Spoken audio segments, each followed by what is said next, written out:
The next order of business is presentation from HIP Housing. Please.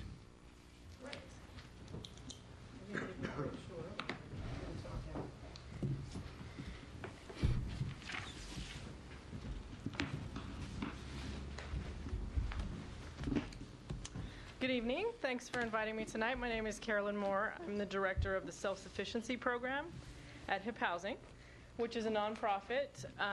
Our office is in San Mateo, and we serve all of San Mateo County. And I'm a new resident of Brisbane, so I was selected to come give the presentation this evening about our services. So I'll just familiarize you with what we offer to residents of San Mateo County and take any questions at the end if you have any. So we have 4 programs, and I'll just briefly go over them. The first one is called home sharing, and we match low-income residents who are looking for one room in a house that somebody has an extra room. We often try to match seniors who may need a little extra help at home with cooking or cleaning with a low-income parent of a small family who needs an inexpensive place to live. It's a win-win for both parties. And that senior might be a little bit reluctant to go on Craigslist and find a stranger, but with our assistance through interviewing, background checks, etc., that person feels a little bit safer. So the average rent in San Mateo County is about $1,200, and the average rent in our home sharing program is about $500. So it makes a significant difference. We provide services to over 1,000 people in that program every year. And we do either a straight rent, where the person lives there and pays rent, or we can do an exchange for services, again, with the senior who might need help with cooking or cleaning. So that's the home sharing program.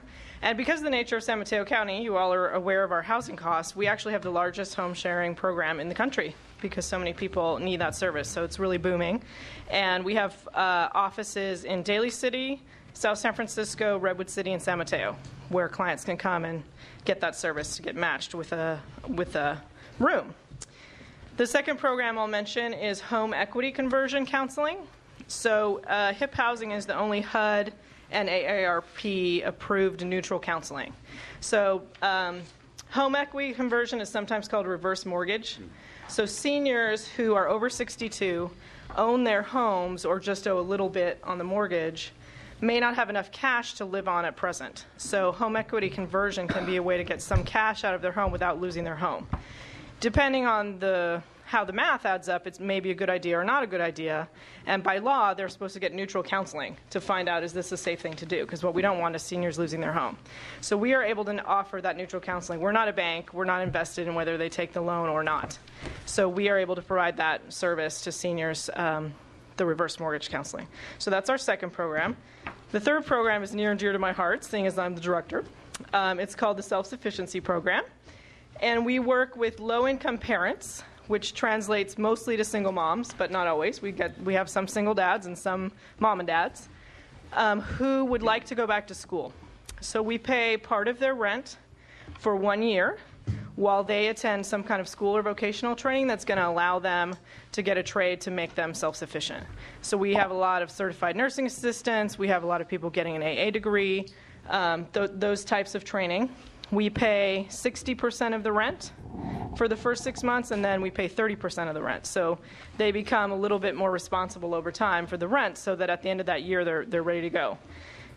So there's 2 tracks within that program. One is 1 year, and the other is 2 years. In the 2-year program, we actually work with the Housing Authority, who provides a project-based Section 8 voucher so that they can stay there for 2 years and they pay 30% of their income in rent. So it's a great program. I see a lot of success stories. We have about 37 families in the program now, which translates to about 105 people with all their kids. The average family is a single mom with 2 kids. And it's very exciting to see people turning their lives around and becoming self-sufficient through that program. So that's the self-sufficiency program. And then the last program I'll mention is property management. So HIP Housing owns or manages over 200 units of below market rate housing. So we actually have apartments for rent that people can rent. Below market rate is surprisingly not that inexpensive because market rate is so expensive, but it is an option for a lot of low-income families to rent one of our apartments. And we also accept Section 8 vouchers and the like. So those are the 4 programs that HIP Housing offers residents of San Mateo County, and we'd be happy to work with anyone from Brisbane, and we do work with folks from Brisbane, and I live here, so I thought I'd come down and tell you what we do. Are there any questions about our services? Questions, yes. I don't have a question, but I do have a comment. I attended your annual meeting last year. I was extremely moved by the results that you've had. The stories of young people or the mothers that were able to go finish their schools and really make a life out of their situation. I think most people were crying from the movement of those stories. Yeah. So I'm very grateful. Thank you. Thank you. It's an honor to be part of their journeys. I'm a case manager, but I just get to watch them do their thing. It's very inspiring. Councilman Barnes? Is HIP Housing a non-governmental organization? Yes. And so where do your funds come from? We get a lot of different funding from foundations, government grants. A lot of the funding for the self-sufficiency program that I was mentioning, the housing subsidies, is from welfare to work funding from the county of San Mateo. We also get funding from the various cities in San Mateo County and private individuals. Thank you. Actually, I had the same question as Mike, but so you get funding though from San Mateo County. Are you guys 501c3? Yes. You are. So we're a private nonprofit, and we've been around since '72.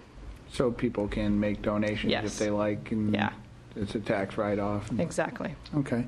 So you say you get funding from the county welfare? That was the program that was going on where they were trying to wean people off of welfare? Right. In '96, welfare reform was passed, and there was really a push to get people from long-term welfare into the workplace. And a lot of funding was created for people in training, in work, in employment training. So that's the model that we're using is short-term, paying part of the rent while you're in school. You need to show results, be committed, be motivated. At the end of the year, you're on your own. So that model works very nicely with some of that funding. So that's county funding. What's the majority, or how many of your clients, and percentage-wise, are seniors? Well, in the home sharing program, I think it's about half are seniors because we're trying to match seniors with low-income home seekers. The self-sufficiency program, none are seniors. And then in home equity conversion, they're all seniors. So I would say roughly half of our clients might be seniors. It sounds like a very good program. Thank you. Yeah. And Thank you. I'm not here to ask for money tonight. I just wanted to let you know about our services. What we could use is more outreach. So if you know somebody who has an extra room in their house who says, well, I don't want to just anybody off the street to rent a room, but I could sure use the extra income, HIP Housing would be the perfect place to send them because we do that screening for them. And if they ever have problems, we mediate and make sure that it's a safe match. So if you know any home providers or if you know people who are looking for housing, please send them our way. Thank you. Thank you. Thank you very much, Ms. Moore. Okay, next order of business, proclamation. And this is a proclamation of the City of Brisbane, One Book, One Community, San Mateo County Reads Month, October 2006.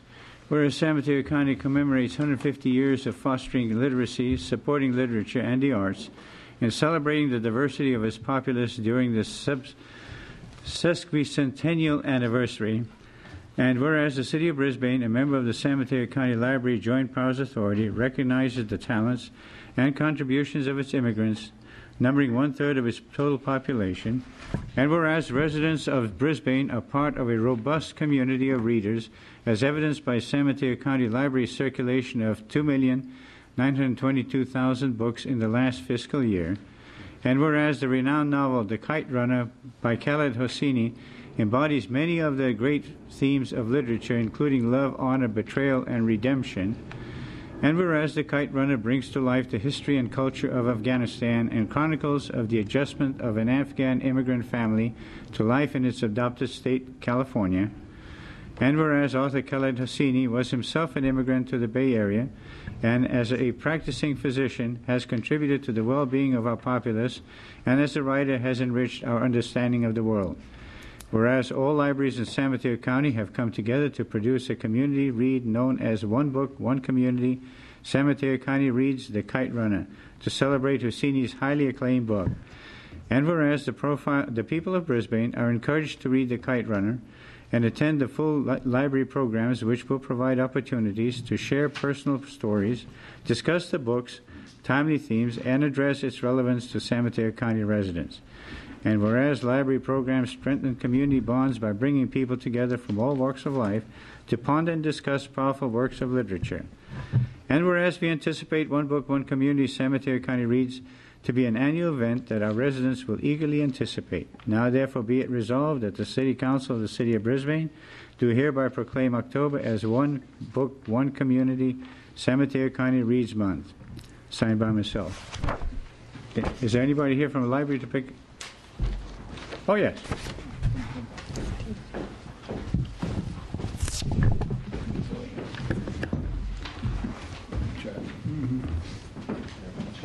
Thanks. Did you wish to say anything? Please. Thank you. My name is Chet Malacca, manager of the Brisbane Library. And on behalf of the San Mateo County Library Administration, I thank you for this proclamation. One Book, One Community events are planned throughout San Mateo County during the month of October. I've left brochures at the back table for anybody to take as they leave, and it has a complete listing of what's going on. Brisbane Library will be hosting 3 different events. And on Monday, October 30th, in the library at 7:30, Brisbane resident Peter Grace will be giving a slideshow of the stunning photographs titled Trekking Through Nuristan, Afghanistan. Nuristan is a remote province in the northern part of the country that he was able to visit prior to the Soviet invasion. And I'd like to also recommend that everybody go see the author of The Kite Runner, Khaled Hosseini, who will be speaking on Thursday for free, October 19th, 7:30 at the San Mateo Performing Arts Center. Mr. Hosseini has a remarkable tale to tell, and he's a great speaker. Next year, we do hope to make this an annual event. Next year, we already have on tap Isabel Allende will be the author who will be honoring for One Book, One Community. Thank you. Thank you very much, Jim. Okay, next proclamation is declaring October 2006 Fire Prevention Month. It's a proclamation of the City of Brisbane declaring October 2006 as Fire Prevention Month. Whereas the City of Brisbane is committed to ensuring the safety and security of all living in and visiting our city, and whereas fire is a serious public safety concern both locally and nationally, and homes are the locations where people are of greatest risk from fire, whereas the nonprofit National Fire Protection Association has documented through its research that cooking is the leading cause of home fires, 1 out of 3 home fires begin in the kitchen, more than any other place in the home. Whereas the City of Brisbane's first responders are dedicated to reducing the occurrence of home fires and home fire injuries through prevention and protection education. Whereas the City of Brisbane residents are responsive to public education measures and are able to take personal steps to increase their safety from fire. Whereas using proper care when cooking will have a positive effect on the home fire problem. Whereas each cooking fire that is prevented in the city is an opportunity to prevent painful injury and costly property damage. Whereas the 2006 Fire Prevention Week theme, Prevent Cooking Fires, Watch What You Heat, Not Eat Heat, effectively serves to remind us all the simple actions we can take to stay safer from fire during Fire Prevention Week. Now therefore be resolved, I, Cy Bolgoff, Mayor of the City of Brisbane, do hereby proclaim October 6, 2006 Fire Prevention Month, and encourage the City of Brisbane residents to heed the important safety message of Fire Prevention Month 2006 and to support the many public safety activities and efforts of the fire and emergency services. Our fire inspector is here.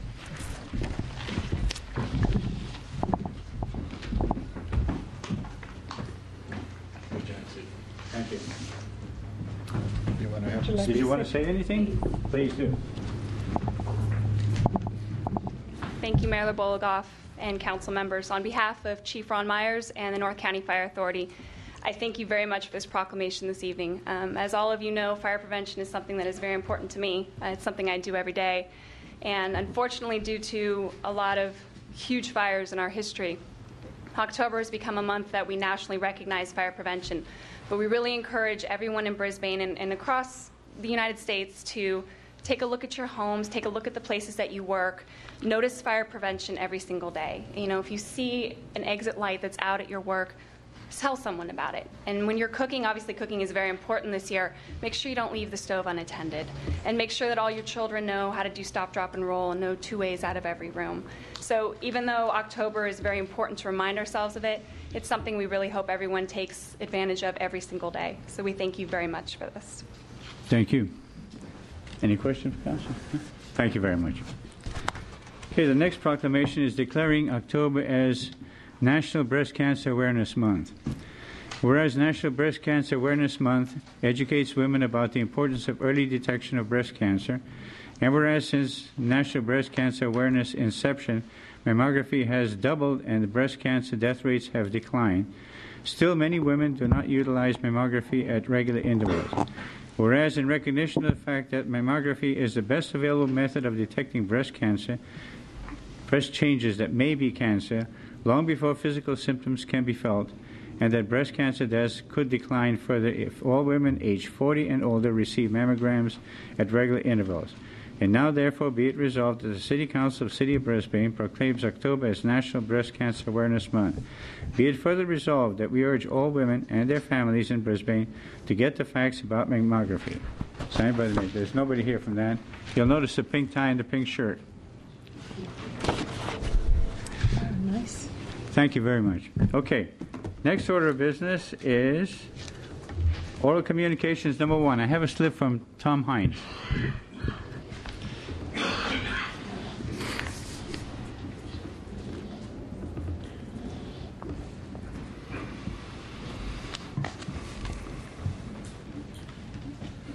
Tom Hines, 41 Humboldt. Honorable Mayor, council members, and staff. I wanted to talk about the fence going across their community park. Since I was involved in the design of the park since day one, I want you to know that it was intentionally designed as a meandering walkway where there are smooth curves. And now we have this straight line running between two curves, the curve of the gazebo pad and the curve of the signboard. And now we have this straight line going through there, and there are no other straight lines in the park. So I kind of see this as a blemish, as a scar on our community park. And I think there's some other ways that we could go about doing this. I understand that there were some safety issues, and that's why we have this. You know, the sidewalk proposed there is only about 25 feet away from the gazebo pad. You know, is it because we're too lazy to go any further, or what? Anyway, since this were safety issues and I believe aesthetic issues, this is a design issue. And why wasn't a designer involved? We have here in Brisbane about 40 very smart people in the creative community. And I don't think any of those people were consulted. So, you know, I've already indicated to you that I have great respect for those who admit their ignorance and hopefully now mistakes. And I think at this point our best option is to take it back to the gazebo architect, which I believe is Tanaka, and have him come up with a solution. Thank you. Thank you very much, Tom. Linda, this is for Linda Sam. Linda, you talked about public works. That's not on the agenda, is it? No. Oh, please, come on.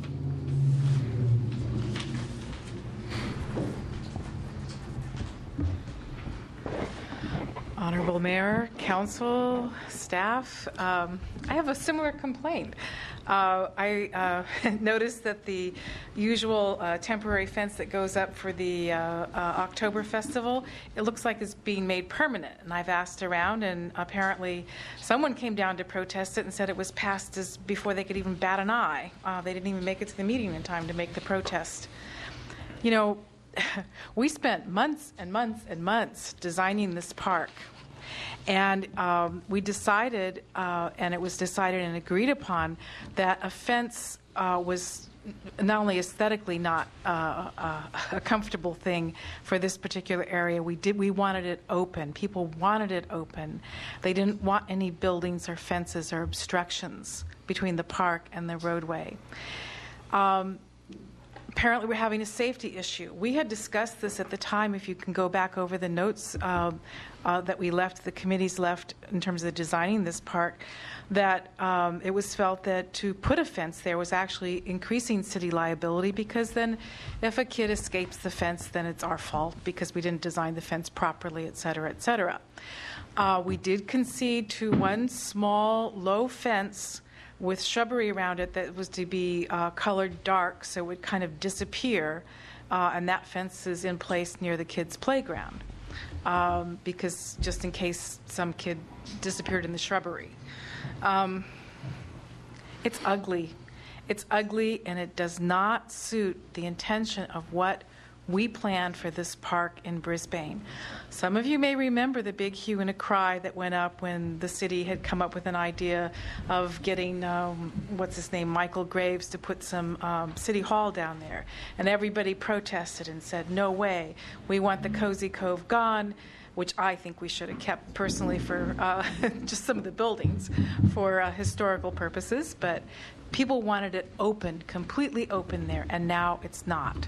So I think we need to rethink this and redesign it and do something better, because this is totally ugly.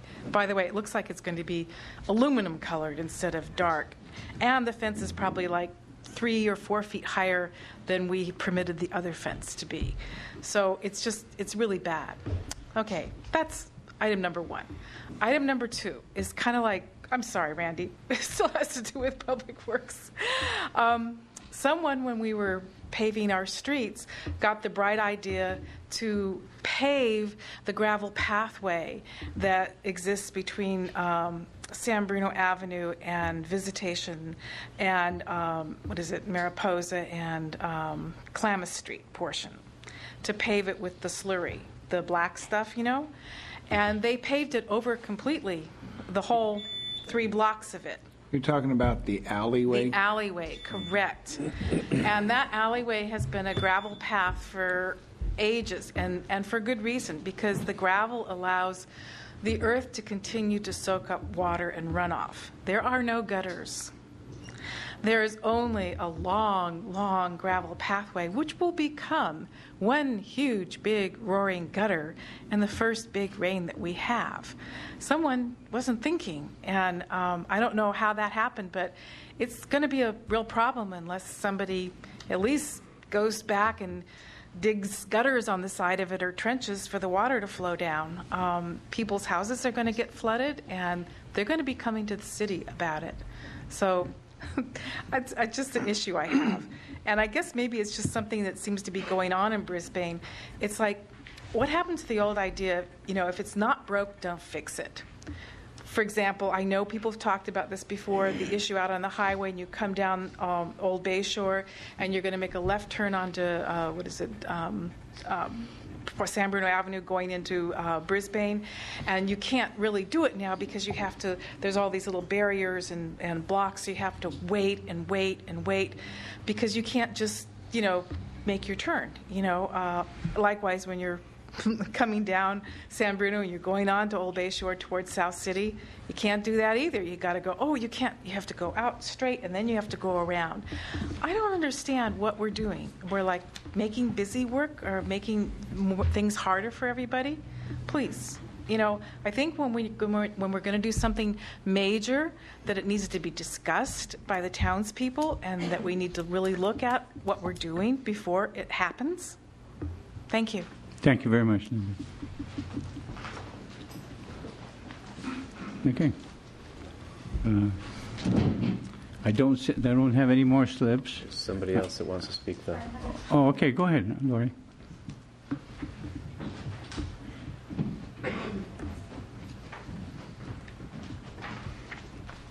Good evening. I hadn't intended on speaking, but since other people brought up an issue that I also felt concerned with, I thought I would would say something. Lori Liu, 58 Sierra Point Road, Brisbane. I also wanted to speak about the community park fence extension. I had written a letter to the City Council soon after the decision to approve of the fence, and I did receive some responses by email, but they didn't really address my concerns. I was concerned about the park being cut through with the fence, and I didn't think that the fence was necessary because shrubs alone could accomplish the same purpose of protecting children from being hurt in the street. And now that I see that the fence is going up, it makes me sad every time I drive into Brisbane. I no longer see the lawn as I come around the corner. Instead, I see this fence, and it's actually harder to read the signboard that's at the end. I think the fence obstructs it so that there might be some safety concerns there. And so I just wanted to urge you to reconsider the decision. I think that if we put a lot of effort into it, that we can get something beautiful, and we've already put in time to create this beautiful park. Let's not destroy it with an ill-conceived idea. I've spoken to some people from the Mothers of Brisbane group, and they said that they are concerned, or that they would be fine with a fence around the area surrounding the playground. And some of the members there didn't feel that the fence was necessary, even though that they have children. So I just wanted to voice my concern and say that it's not too late to make a change, because the fence, it's going to be up for a while, and it's going to impact everybody's view as they enter the town. Thank you. Thank you very much, Larry. Anyone else? No? Okay, thank you. Okay, next order of business, approval of minutes. Payment register, you mean? Oh, I mean payment register approval. Payment Approval. Second. register. All in favor? Aye. Opposed? The ayes have it. Thank you very much. The consent calendar. I'd like to pull item A for correction. Move approval of item B and C. Second. Motion is second. All in favor? Aye. Opposed? The ayes have it. On the minutes, my correction is on page 5. And it's the 4th paragraph from the bottom. It says, well, asked if the PA was proposing 3% 50 for 15 additional officers. I don't believe that's what I asked. I think at the time the presentation by Officer Bennett gave the impression that everyone gets it except the police department. I think he meant it countywide, and I wanted to correct that by saying that we did not give this 3% 50 to any employees within our city. That was my statement. Yeah. That was the intention anyway, Right. I recall. Yeah. Just wanted to make a clarification. So will you give the clerk I will correct the language? most certainly do, and with that correction, I'll There's move approval. actually, and I have a Oh, I'm question. sorry, Is there a typo on the next page, page 7, new business item E, the last line of the summary? It says Len Homes. Should that be Lennar Homes? Lennar? Okay, it's just a typo there, and in the next paragraph as well. It says Len Homes in the last full line of the next paragraph. Thank you for pointing that out. Any others? Nope, that's it. Okay. I'll make a motion to approve them, since Second. I pulled it. Second. All in favor? Aye. Opposed? The ayes have it. Thank you. Public hearing. Consider introduction of ordinance number 515, waiving first reading, amending section 17.32.110 concerning mobile home parks.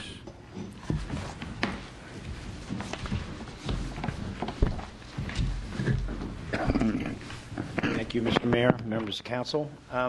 The adoption of the ordinance would provide new standards for mobile homes consistent with the state law. It would also implement programs in the housing element of the general plan to do the same, and it would require a use permit before any mobile home park could be converted to another use or closed. Essentially, the state law provides that mobile home parks zoning regulations not be more restrictive than those that would apply to similar residential uses. In addition, before a park could be converted or closed, a report on the impacts to the existing residents would be required, and a public hearing. At the Planning Commission, which was a notice public hearing, and the mobile home park existing residents were noticed, several of them came to speak, and that is picked up in the minutes that are attached to the staff report. This, of course, primarily recognizes that that mobile homes represent some of the more affordable housing units of the community, and the sense that there needs to be protection of those affordable housing. Regulations are similar, if you remember, in the 80s to when there was a rash of conversion to condominiums from apartments. The same kind of concerns about losing that housing stock, the rental housing stock was raised, and there are regulations regarding condo conversions primarily in the State Subdivision Map Act and in local regulations, primarily advance notice of the intention of the owner to convert in order to provide a public hearing and a process to discuss the impacts of relocation of the existing residents. So that's essentially what the ordinance does. It brings it into compliance with state law and provides a process for a public hearing and a report should R1 mobile home park be proposed to be converted or closed in the future. If I can answer any questions, that's pretty much the staff report. I had a question on the staff report, and it's the first page. It's just above discussion, and it says the city will eliminate potential zoning obstacles to providing and maintaining the source of affordable housing. How so? Is that in the paragraph right above discussion? Yes, sir. There's the last sentence in that paragraph.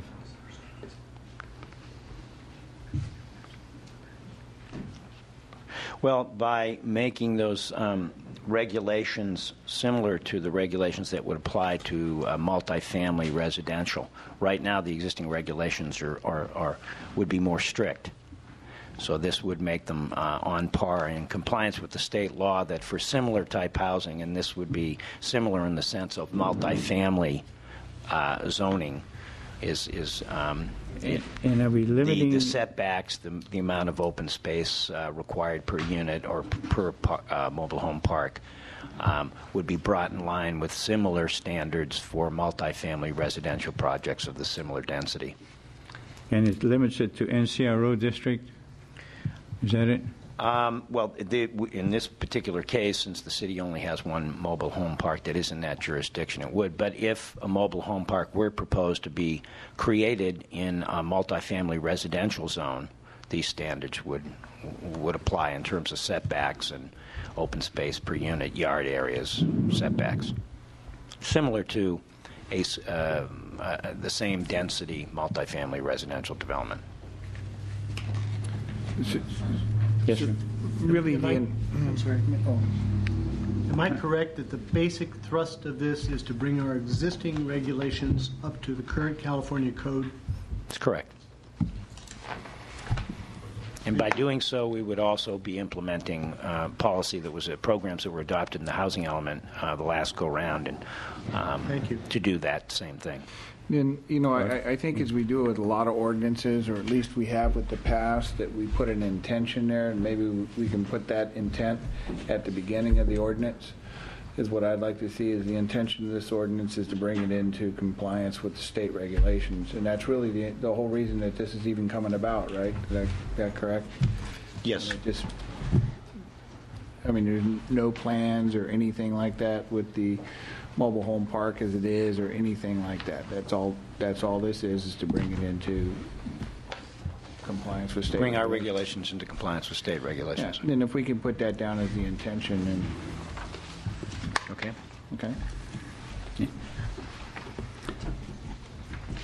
Add intention. Any other questions from the council? Open the public hearing. Yeah. Any member of the public wishing to address us on this subject? Motion to close public hearing. Second. All in favor? Aye. Okay, what's the pleasure, City Council? Give you move introduction of ordinance number 515 and waive first reading. Second. We have a motion and a second. All in favor? Aye. Opposed? The ayes have it. Thank you very much. And I take it on the second reading, the city attorney will do a little tweaking? Okay, new business. Consider authorizing the mayor to execute an agreement with LSA Associates to prepare an initial study and second addendum to the environmental impact report for the Northeast Ridge residential development. Who's going to take? Oh, the city attorney. I Yes, guess sir. I will. As indicated in the staff report, we now have a completed application for Unit 2 of the Northeast Ridge. In accordance with requirements and agreements between Brookfield Homes and the U.S. Fish and Wildlife Service, basically the number of units have been substantially reduced. They've been shifted over to be adjacent to an existing area of development, thereby leaving totally open an area that was to be developed and has been identified as prime calliope habitat. So even though the density goes down and the open space goes up, we still need to do an environmental review, and that would be in the form of an addendum to the existing EIR. And the only action before the council tonight is to approve a contract with LSA to prepare that addendum. The addendum will then go through the normal CEQA process of public hearings and the like, along with the rest of the application for Unit 2 of the Northeast Ridge. We still have some tweaking to do with LSA in terms of the scope of work. This contract basically represents the maximum scope, but there is some level of overlap because the U.S. Fish and Wildlife Service is doing its own environmental review on the biological aspects and the endangered species, and they've already generated a biologic opinion which essentially covers that. So this is mainly going to be coordinating with their efforts as well as assessing any other impacts that might be caused by the modification. As I indicated, I think it's fair to say that on the whole, the impacts go down in terms of being intensified because the overall intensity of the development has been reduced. And I'll be happy to answer any questions Council may have. How many units is it being reduced by? About 90. Thank you. Which is 50%. Yeah. A little better than 50%. Better than, yeah. LSA, what's the purpose? LSA, did they do the original EIR? Or you said this is an addendum? Robin, I'll let... LSA Bill. did the last addendum. They did the last addendum? I know they did the addendum. I'm The original trying to remember. EIR actually goes back to 1982. Yeah, I don't think they did the original EIR, but they did do the last addendum. And the purpose we're using LSA is? General familiarity with the project, familiarity with the area. They've done other EIRs for the city. Mm-hmm. I think they did Slough. They also did the EIR for Slough, so you know they're certainly familiar with cumulative impacts and conditions around here. This isn't something that you open up to an RFP then? Is it more of a ministerial? It's a professional service, so there's no bidding process. I think we chose LSA mainly because it would expedite the whole procedure because they're already thoroughly familiar with the project, having done the last addendum, and this is not really adding new development but reducing it. So I think they were way ahead of the game in terms of their learning curve. There may be a cost involved here. We think it'd be substantially less than what it would have been starting with a company that did not know the area. And also, they have a proven track record with us having done other environmental reviews. So, Yes, sir. Is it possible that an addendum would result in new significant impacts? well, the purpose of the addendum is to compare the modified project with the original project and to determine whether we've got any new adverse impacts. I think they also will be working on the initial study. So the preliminary review by staff indicates no new adverse impacts, and any existing impacts, in fact, would be reduced. But the addendum is basically to compare the modified project with the original project and determine whether anything needs further study. So the addendum itself does not address whether or not new impacts are significant or not? It would address whether there are any new impacts, and if so, analyze if they are significant. Okay, so Yes. my original question was, can an addendum result in significant new impacts? The answer is yes. Oh, yes. Thank you. Okay. And I'm sorry, I misunderstood the question. okay. So then in the scope of work that, or the proposed work program, I'm sorry, that LSA came up with, it says that LSA will substantiate the conclusion of no impacts or less than significant impacts.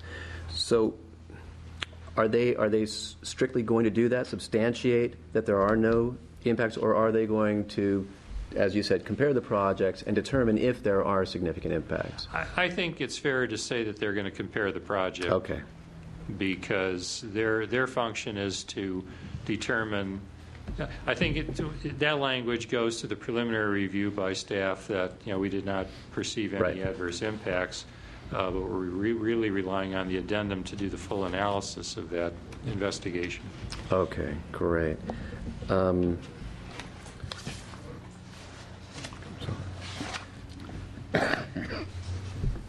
So, on page 3 in Transportation and Circulation, it says these changes to the VTM, the vested tentative map, alter the transportation and circulation conditions at the site and could result in new impacts. So that makes sense. They are going to study that. It's not the way it's stated in task B2 that they're just going to substantiate that there are no impacts. You're on the work program, Mike? Yes, I am. Proposed work program, yeah. Right. And they are doing an update on the traffic conditions because the connection up to Guadalupe has been eliminated. So while there are fewer units, they're all coming out the same direction. But on the whole, if you eliminate the connecting road to the Guadalupe, you end up with we think fewer traffic impacts, but that is going to be the basis of a traffic study. Well, except that no new traffic counts are anticipated. So that was my next question is what data are they going to use to determine whether there are significant traffic impacts or not? And I don't need the answer to that tonight. It just kind of stuck out to me that seems to be the significant change in the project, and the likely significant impact would be traffic all going one way out of there. And it says they're going to update the existing traffic conditions, and I had a question about from what year, 2003, 1989, or 1982? In terms of no new traffic counts, and Randy can jump in if I'm wrong, but I think they're going to be using projected traffic volumes based upon the types of uses and the number of units and comparing that against data that we already have from the prior investigations, but we can verify that. All right, and the last thing I had was the proposed work schedule on my copy was cut off, so I was wondering if I could get a proposed work. It's not critical, but I'd just like to know what the timeline is. Thank you, Mr. Mayor. Those are all the questions I had. Anyone else? It's cut off on all of them. That's what we got, actually. Good. Al, estimated cost of preparing the environmental documents, $56,950. This total will not be exceeded without prior authorization from the city. So we're paying for this project, or is No. the developers reimbursing? No, Yeah. Brookfield is paying for it. So. Okay, fine. That's all I had. Okay, Council. Oh, there is a Mr. McIntyre. You wish to say something? Please take about 3 minutes so we can.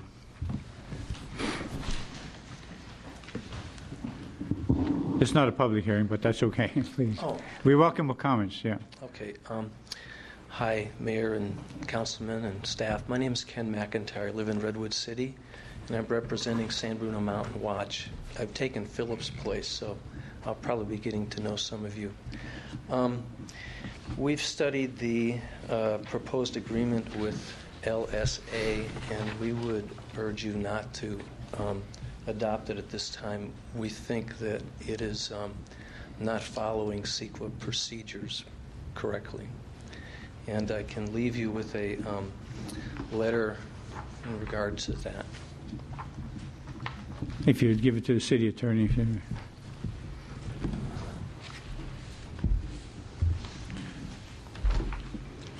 Thanks. Thank you, sir. Yeah. Do you have a question? I'm curious how we're not following CEQA. I'm just kind of curious about the concerns Mountain Watch has.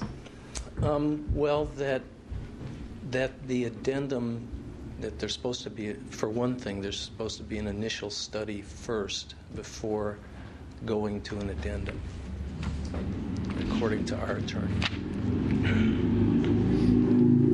I can talk with people further about that, at another time. Thank you, Mr. McIntyre. How would you like to comment on that? Well, their tasks include, the staff did a preliminary review. Their tasks also include draft an initial study. If the initial study shows something further, then, fine, we'll do that. The addendum has to be supported by the initial study. But the nature of the project and the likely impacts are fairly apparent from the application. So I think staff in consultation with LSA determined that rather than using a negative deck as a possibility, we wanted to go with an addendum which involved more study. But there is an initial study as part of the scope of work, and I don't know, Bill, if you have anything to add to that or not. Or well, other than I'm sure the council remembers that we had an addendum that was on the 60-lot proposal that came to the council, and the council suggested that we should be considering the whole project, the remaining phase of the project, and that's resulted in a rather prolonged discussion with the... Can you speak up a little bit, Bill? I'm sorry. I'm just recollecting that there was an addendum done for the 60 lots that came to the council, and at that time it was decided that that we ought to look at the remaining potential units in the development, which was the 108 townhomes that were that would be the last phase of the development. And then through the negotiations that have gone on, the developers have proposed reducing or eliminating the 108 townhomes, which were substantially in Clippy Silver Spot habitat area, in return for an additional number of lots, 28 lots, added to around and above where the 60 were. So overall, the number of units and the potential impacts are coming down substantially. And in recognition of that, we're trying to comply with CEQA, but we're not trying to generate environmental work above and beyond what is appropriate to the situation. I'm kind of lost with the numbers. I thought there was like 148 or 168 units, and then we're reducing it down, or they're reducing it down to 88 single-family homes, or have I got the numbers correct? I'm kind of confused. Well, the third phase, that was the tentative map that I processed when I first got here through the Planning Commission and to the council, was for 60 single-family homes. At the meeting of the councils on that vested tentative map, the council directed staff to go back and discuss the remaining units in the whole project, which were 108 additional units in the last phase that hadn't been proposed for approval yet. Oh, I see. And so for the past period of time, there's been negotiations going on with the Fish and Wildlife Service, and other parties in order to reach an alternative that might be more acceptable to the community. And Brookfield proposed the elimination of the 108 units, which, as I understand it, was invaluable Calliope silver spot habitat in return for increasing in the lots in around the area where the 60 lots originally were proposed. So overall, there should be a net reduction in impacts just in that rather substantial change in the number of units that will be in this final proposed phase. And precisely what is the net reduction in the number of units? Well, since I confused this earlier, I'm going to unconfuse it now. Clark just said it. I overestimated it by 10 units earlier. You had 168 units, and now you're going to have 88 units. So it's a reduction of 80 units. Oh, okay. Thank you. Okay. And I just also would like to point out, with regards to the initial study, if you look on page 2 of the memo or the letter from LSA, their proposed work schedule, or work scope of work, task B2, preparation of initial study. Draft initial study and addendum prep. Yeah.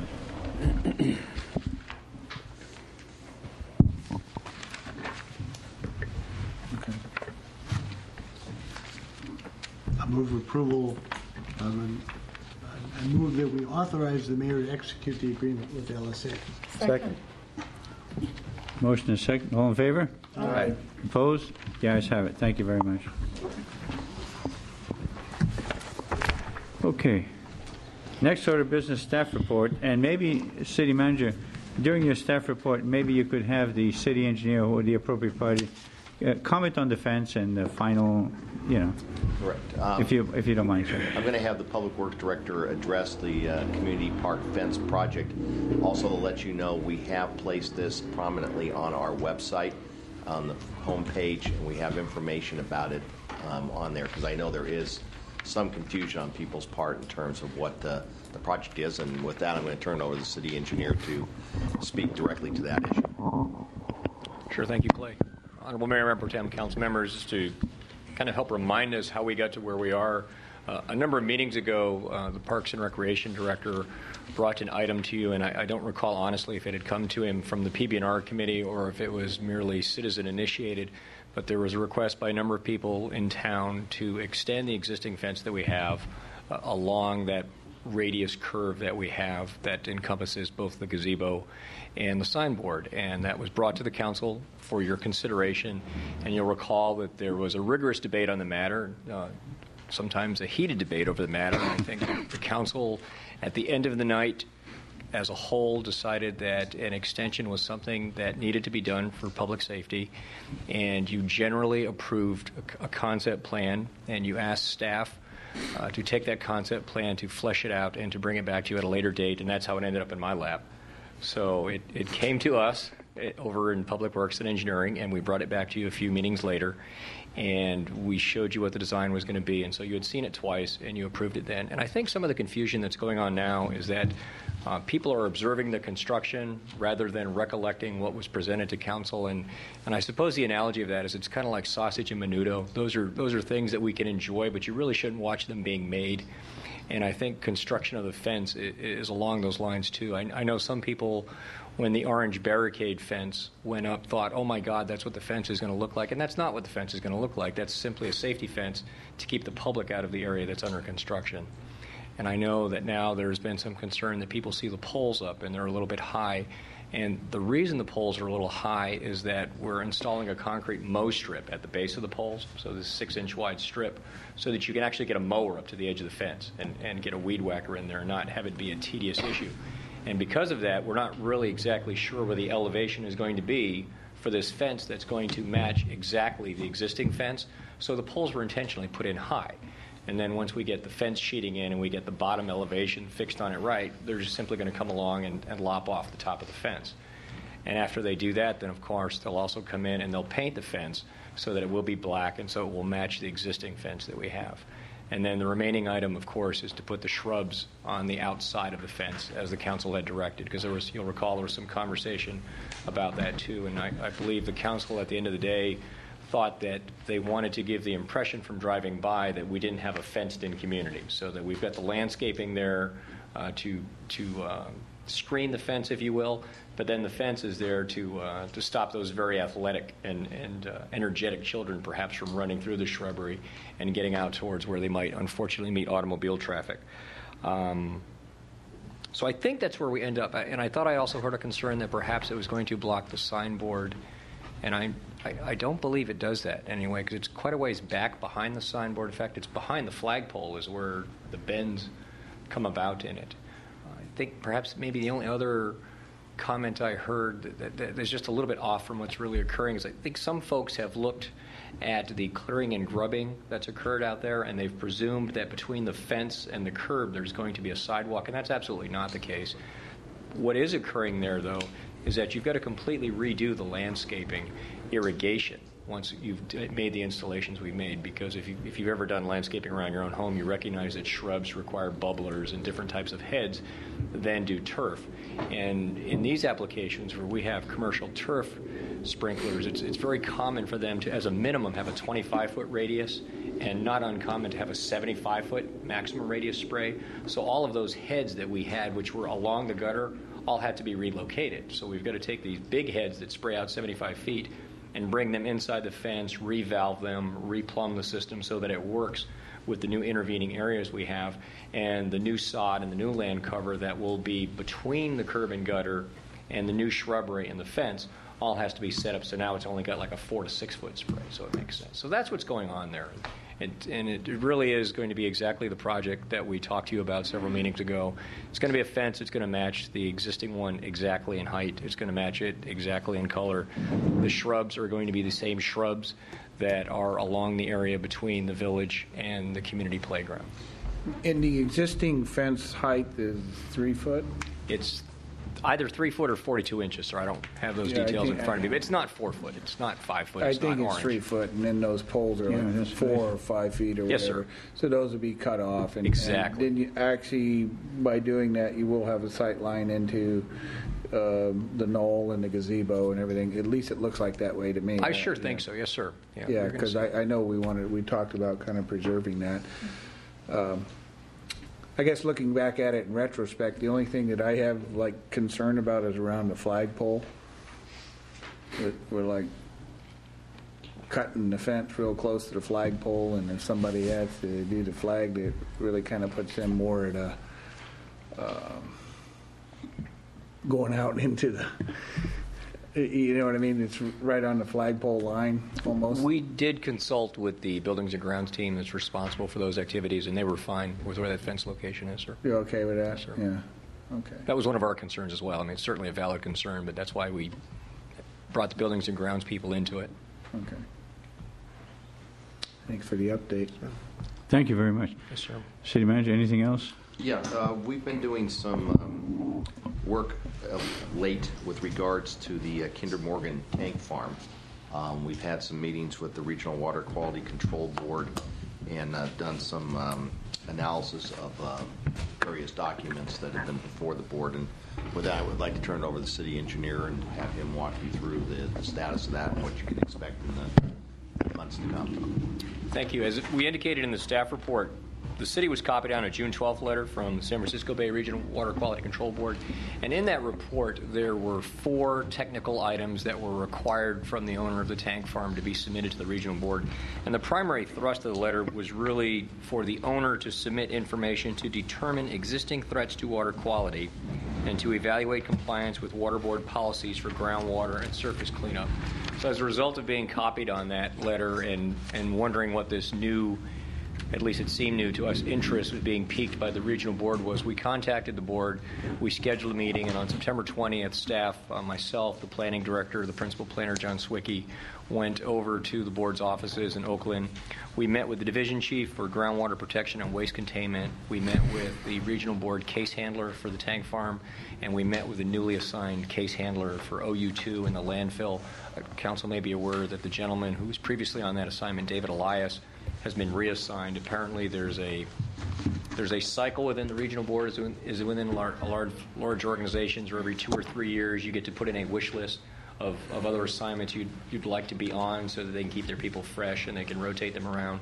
And David recently got to win his first prize. It was another assignment that he wanted, and so he was a little sad, having spent all his time learning about the OU2 and the landfill, to suddenly to be given the project he had asked for a number of years ago. But that's what happened. I'm happy to report that the gentleman who's come on board, Vic Powell, is a very seasoned case handler. He's been at the water board for about a dozen years now. Some of my contacts that I've worked with over at DTSC have worked with him before and speak very highly of him, so I'm looking forward to that. We're getting a seasoned case handler. We're not getting somebody brand new to the program. He's just going to take some time to have to become familiar with the intricacies of our project. When we did meet with the regional board staff, we were happy to find that of the 3 technical reports that were required to be submitted to a date prior to our meeting, the tank farm owner had complied with all 3 of those. So that information had been submitted on time, so that's good news. We're happy to hear that they're complying. We also found from the regional board staff that the purpose for requesting these reports is regional board staff has noted, and they've been aware, that the initial site cleanup order for the tank farm is 10 years old. And they're well aware that they need to issue a new order. So they are gathering this information in anticipation of issuing a new remedial action plan and a new site cleanup order. So that's going to be forthcoming. So we have that information. We have contact with the board. I don't believe anyone on staff had ever met the case handler for the tank farm before. So we have that one-on-one relationship established now. The regional board has agreed to copy myself and John Swickey on all of their correspondence with Kinder Morgan regarding their Brisbane terminal, which is good information as well. And also, after this meeting, staff intends to take this information and sit down and discuss this with both Bingham McCutcheon, who you'll recall is the law firm that we brought on board to provide legal environmental services related to the Baylands, and also with CDM, Camp Dresser McKee, the environmental engineering firm that we've brought on board to help us develop this Baylands integrated site model, which is intended to assist us as we oversee from our planning authority the development of this Baylands, but also recognizing, quite well that we also need to coordinate the activities of the regulatory agencies, because many of them have boundaries that exist artificially almost from our perspective, because while OU1 and OU2 may end here, to us that's one area that's going to be developed. So we're trying to take the lead role in coordinating that. We've had some of those meetings, some conversations electronically, some conversations in person, and I'm happy to report again there that the regulators have been very much on board with that. They're very supportive of that activity. They think it's a well thought out plan. They agree that they all need to sit and talk, and that we need to have sort of a common place where that can happen, and they're glad that the city's taking that initiative and willing to take that on. So I'll be happy to take questions. I have one. Yes, go ahead.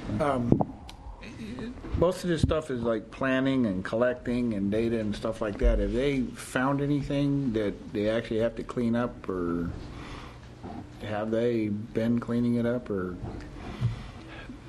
there is no doubt that the groundwater and some of the surface water in the area of a radius around the tank farm has shown MTBE in it and has shown some other petroleum products in it. There is also information that would show you there's a couple of sites directly north, and I believe one south of the tank farm that's also shown that. And those would lead you to believe that there's potentially a source other than the tank farm that's contributing to that. But I think it's clear from the hits that the regional board has seen from the groundwater and from the surface water samples that there is MTBE there, and that the most likely polluter in that case would in fact be the tank farm. Mm-hmm. Have they been cleaning it up though, or finding it's one thing? So no, they have not. They have not. That's what the purpose of these reports are. That's what the monitored natural attenuation plan would be to show, is there a way for this to happen in a natural environment, in a natural, perhaps oxygenated environment. The cleanup plan would be the second piece of information that would say, okay, if you're not going to be able to do it with M&A, how are you going to clean it up then? And the final product, remedial action plan, is how you take all of this information and roll it into a site cleanup order and say, okay, here's what we've discovered, here's the information we've gathered, here's the pollutants that we find you to be responsible for. Now you have to develop an overall plan to clean them up. And of course, really the trickier part, I think, for us is coordinating that with any development that might come out of our specific plan submittal from UPC, because again, regulatory actions tend to see artificial boundaries. They see the tank farm boundary here, and then they see that other boundary there, and they don't connect them perhaps as holistically as we'd like. I think we recognize that while it's got to be cleaned up all the way into there, so how do we go about doing that? And some of the initial conversation is, geez, that might be a civil action between the two parties, because the board's going to require the tank farm to clean up what's on their site and to cease and desist from those further discharges. But then when they look out onto the other side, there's no action there. There's not somebody that they can easily grab to get to fix it. So it starts to become very complicated, and that's why I think the city and staff is being very involved with this and making sure that we're understanding what's occurring when and how it impacts different people who are all, at some point in time, under some of our regulatory control. Yeah. Yes, sir. Do you have a feel as yet for what the likely timeline is for us to go through all these steps till we get to a plan where they say, okay, X is the problem and Y is what you're going to do about it? The information for the RAP is due in December, I believe. It wouldn't surprise me for it to take a year. So I would think that by next, not this coming Christmas, but by next Christmas, 07, sir. Thank you. That's kind of unusual, but Danny, did you want to comment on this? Or 3 minutes, please. Thank you.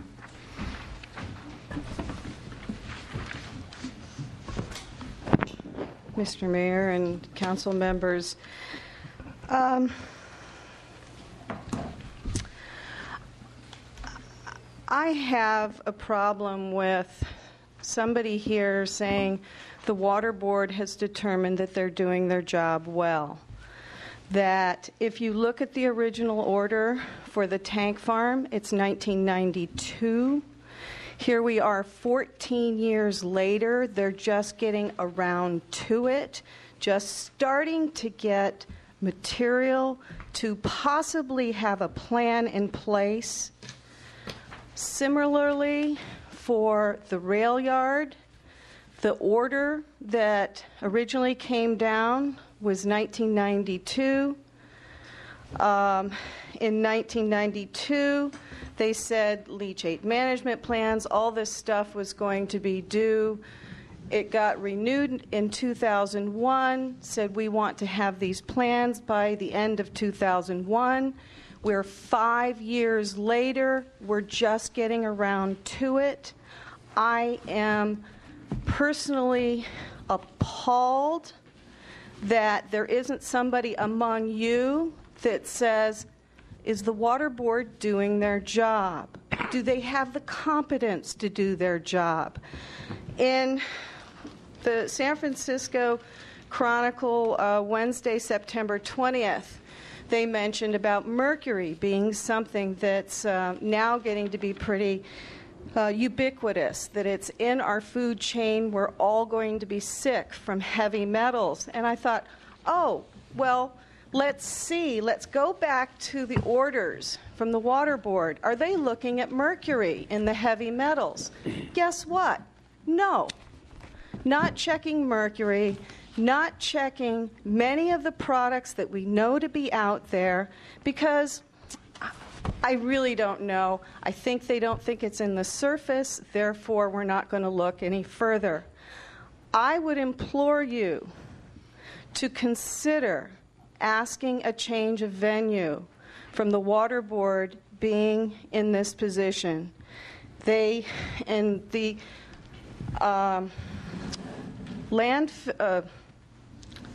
rail yard portion, we have had 3 case managers, case workers, whatever they call them, in 3 years. 3 years ago, I did my public records request with Randy Lee. In between, it's been David Elias. Now we have Vic Powell. I don't know him personally. I spoke with him on the phone. I asked him, do you know about this area? He said, no, I would like to learn before I meet with your group. I know nothing about this person, but I do not have any confidence in the process, and in the adequacy of what's being required to be brought before you, and I would hope that you can review the information and would join me in believing that we need somebody stronger, either Department of Toxic Substance Control, potentially federal level, somebody to handle this area to the benefit and the protection of our public health and safety. Thank you. Thank you very much, Jen. Okay. That's a question. Sure. And maybe this is for Hal, maybe Randy, I don't know. The Water Board has jurisdiction over that area. And you have DTSC and these other things. And this is in response to Dana's comment about having somebody else take over. Is that even a viable option? Well, I think you posed the first part as a question, sir. The answer is yes, the regional board does currently have regulatory authority over OU2 and over the landfill. And, of course, over the landfill, it's also the local enforcement administration, San Mateo County Health, and the California Integrated Waste Management Board, all through their different requirements and parts of the state health code. I'm hesitating to answer your question because it's a complex answer. Within the last year or two, there was a memorandum of understanding developed between the DTSC and the regional board where they agreed amongst themselves that they could, in fact, decide that if we come upon a site where it appears that one or both of us might have authority, we can decide who's going to be the lead, and that person will not only be the lead, but they'll be the only agency, and they'll just consult back and forth with each other. There's been at least one case that I'm aware of within the last 1 or 2 years where locally petitions happened for the regional board to be removed as the lead from the site and be replaced with DTSC, and that did in fact happen. And I don't know the exact mechanism for that other than I believe it came from a public request. I would think that if you want to respond to that, maybe one of the things we might do, it might make more sense if we already have a legal environmental law firm on board and they're reviewing the records and reviewing the issues that are occurring.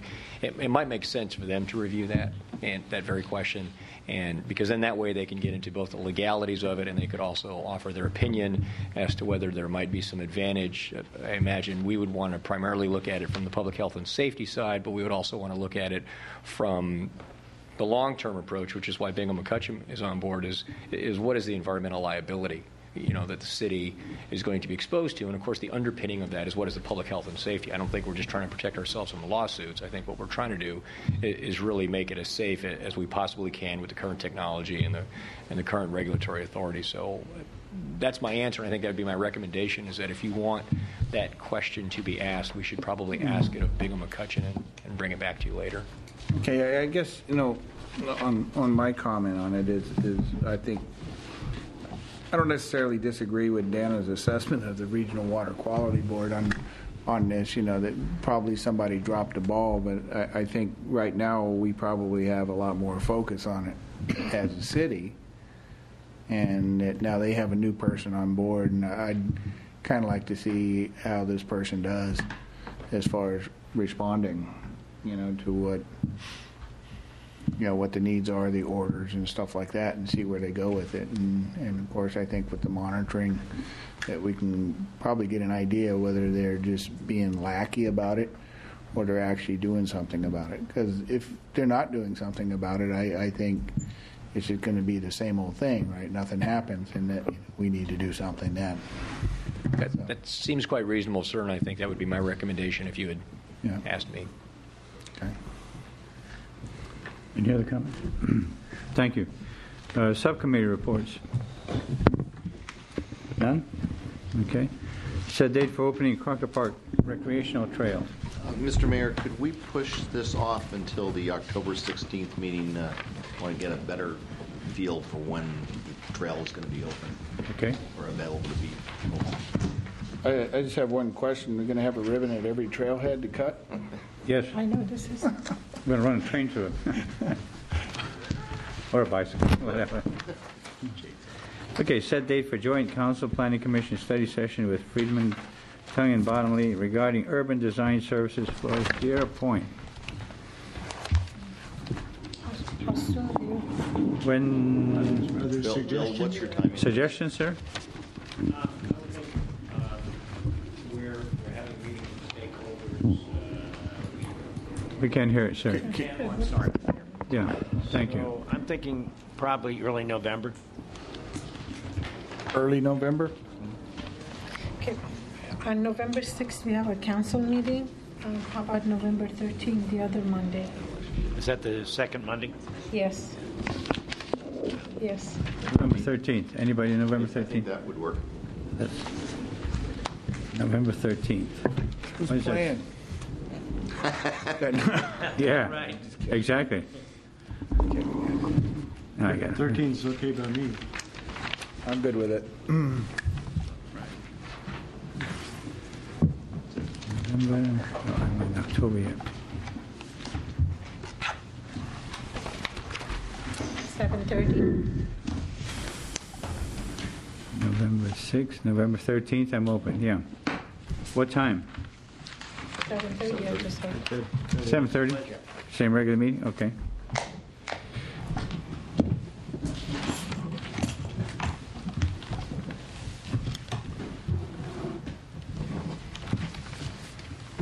Got it. Okay. Having done that, now oral communications number 2.